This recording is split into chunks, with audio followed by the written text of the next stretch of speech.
Good day, it is Stephen Davids here. In this video we will continue our discussion on the horizontal scrolling text in Blender, and in particular we will focus on the selection of the text font. To get to our default window, go to Info, Default, where we last were, and then delete the cube, add the text bar, and look at it from the top. So that is better. Then you go and count your words and copy it into memory and copy it then into the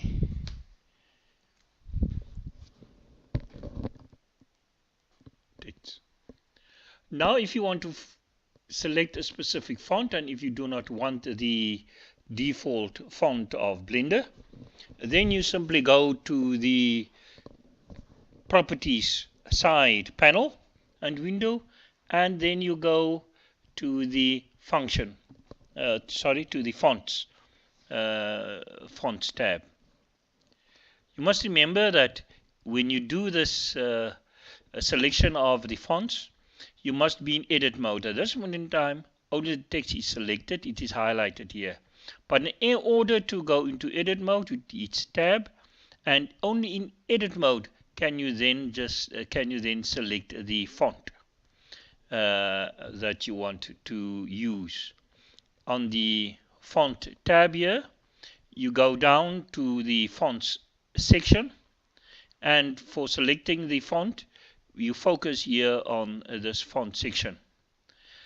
The font there are four types of fonts: regular, bold, italic, and italic. I usually ignore the last three and only focus on the first type of font, regular. The reason being that what you upload, that font you will get. You can upload in this section a bold font and you will get bold. You can upload italic and you will get then italic.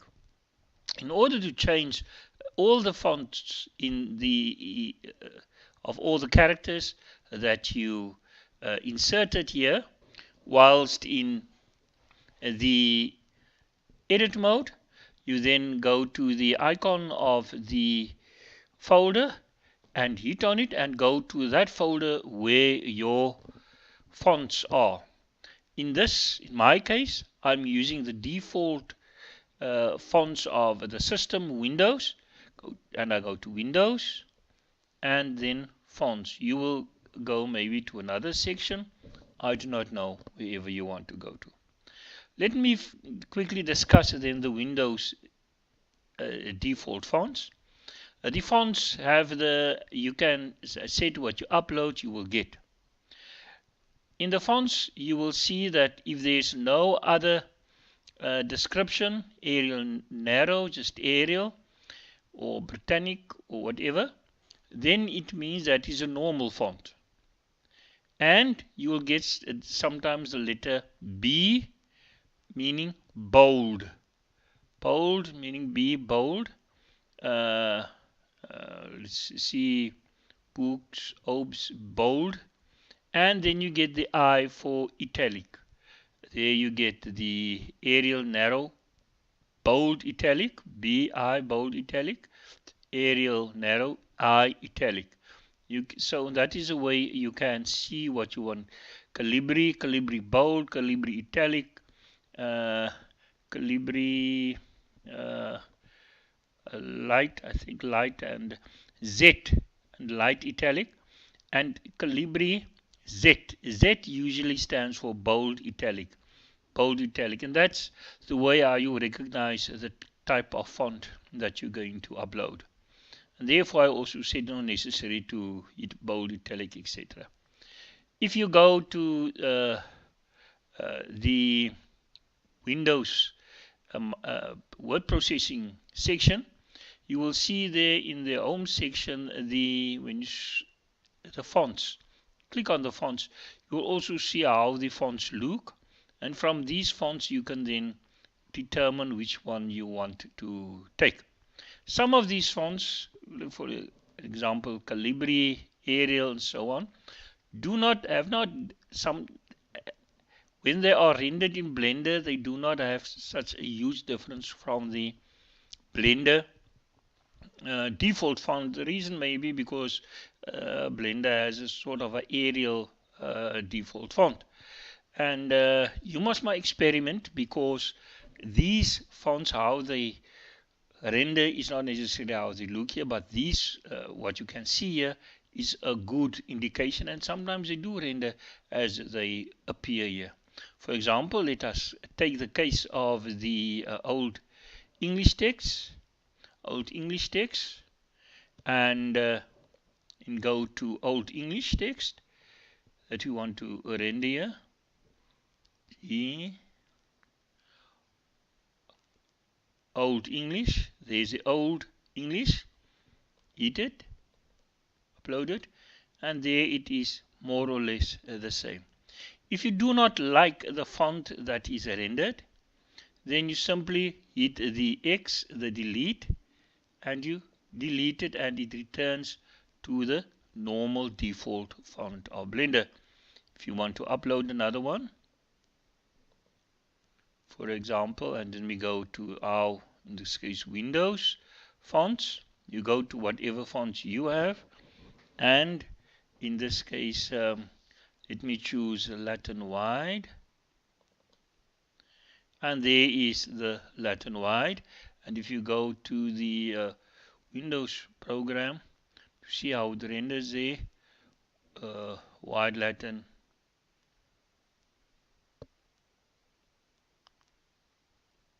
it's more or less then the same, not the difference is not too much. Good. Here at size, you can then also determine the size of the font you want to set. Decrease it smaller, increase it, and the font become higher. The font you then set at shear. Shear gives you then the angle at which it lays, and it becomes italic. And therefore it's, for me, not really necessary to have italic, because italic is at a sideways angle, and you can set it here at shear. Negative lies back to the left, positive lies to the right, and you can correct it by putting it on 0. These fonts we discussed thus far have an impact on all the text that you uploaded. But then you get another type of change that affects only the characters that you type in. And this is, for example, the underline. If you want to underline a text, even if you click here underline, it will not have an effect on all the text in the section. It only have an effect on the text that you will type in.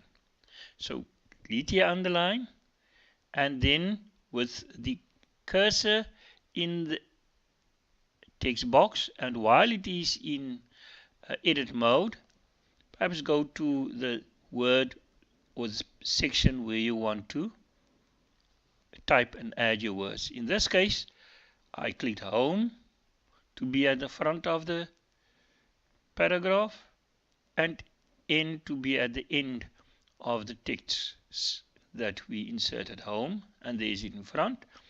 Control right arrow, and it is at the, put now the cursor directly after the first word, and while I click here underline, the cursor must be in the, over the text box, the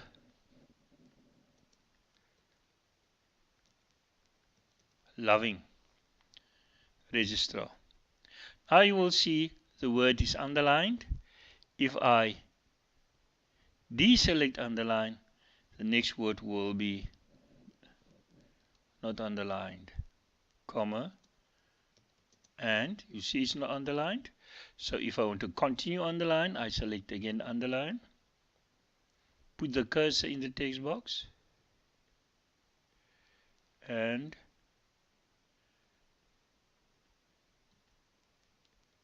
caring.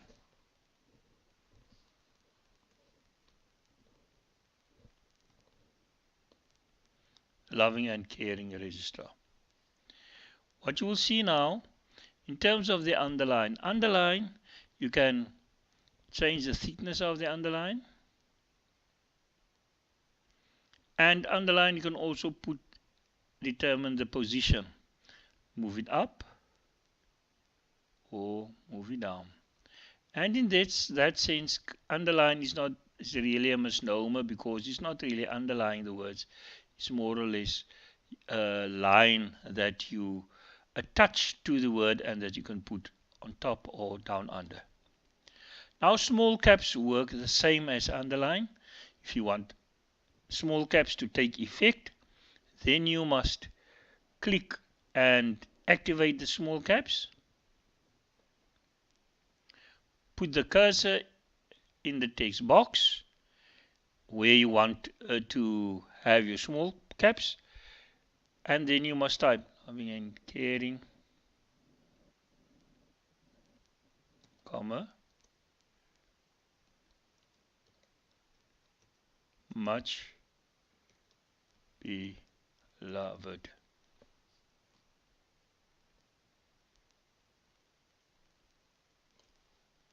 Beloved,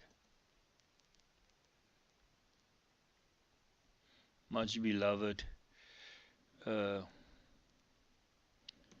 Hunter. Put my Hunter in capital letters. Now you will see, if you want to, of course, deactivate the small caps, you just deactivate it there. To set the size of the small letters in the caps, you just manipulate it here, plus or minus, and then you will see, if you look at the small letters here, the size changes.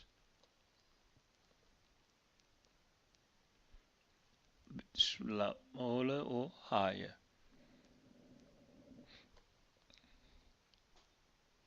This is then the section on how you change the font for the text that you insert. Thank you very much for watching this video. We love constructive comments. Please like and share this video. Please subscribe.